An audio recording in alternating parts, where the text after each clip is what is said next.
Unlock the full communication power of Gohighlevel by seamlessly adding and verifying your phone number today. First, navigate to the bottom left of your Gohighlevel dashboard and click on Settings. This is where you'll manage all your account configurations.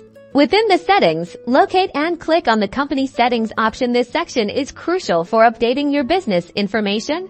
Now, on the Company Settings page, scroll down until you find the phone field. You'll see a plus icon next to it. Click that to add a new number. A pop-up or a new field will appear, prompting you to enter your phone number. Make sure to enter it in the correct international format, including the country code. Once you've entered your phone number, click the Save or Verify button. Gohighlevel will then send a verification code to the number you just provided.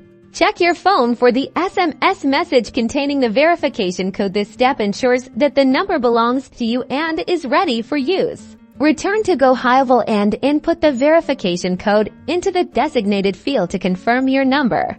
Upon successful verification, you'll see a confirmation, typically a green checkmark, indicating your phone number is now active and ready for SMS marketing, two-factor authentication, and more within Gohighlevel.